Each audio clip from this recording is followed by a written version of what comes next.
actually did not talk about the brand side of the business, which is DSPs, which do not look at attribution or app install advertising as one of their primary advertising use cases. For brand specific DSPs, while IDV is going to be of use, most of their targeting happens on IDFA.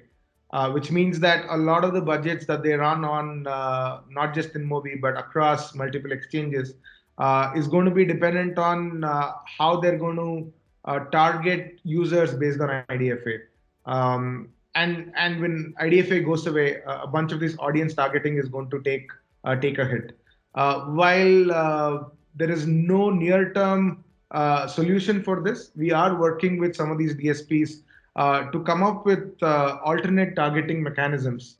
I can talk about a couple of them that we've been working on, brainstorming with a bunch of DSPs. Number one being, sending a bunch of contextual signals to price that particular inventory better if you do not have that IDFA. When I say contextual signals, there are two types of contextual signals.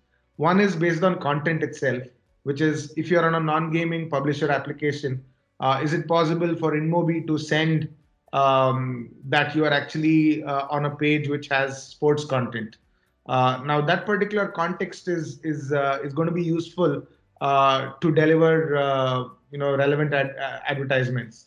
So that is one type of context that we can pass on based on what the user is actually browsing within an application.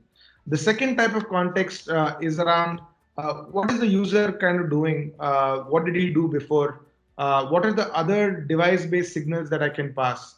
I mean, without harming the privacy or without going against the privacy restrictions that Apple has imposed.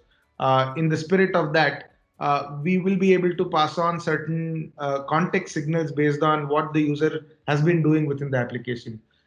Be it he has already seen 100 advertisements today, and his average click-through rate has been 1%.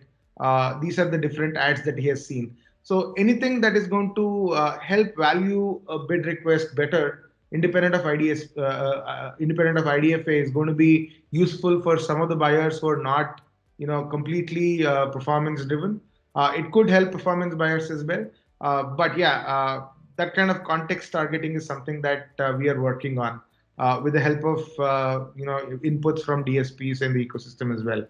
Another thing that another long-term initiative of ours is to work with a bunch of partners or vendors who are leaders in the ID ecosystem. LiveRamp is one such example. They have a solution called Identity Link, which actually helps you in identifying the users across multiple channels. So we are one of the earliest mobile partners, the first, in fact, to have integrated with Ideal.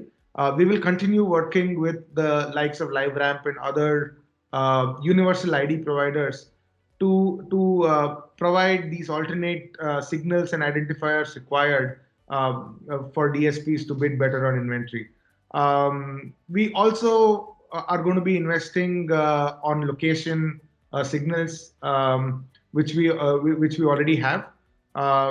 More importance given to some of these aspects, and also working towards getting additional signals from our SDK or publishers that we work with, which is not going to directly, replace IDFA, but provide enough cushion on the DSPs to actually price that particular request better. So some of the strategies that we are working on when IDFA goes away.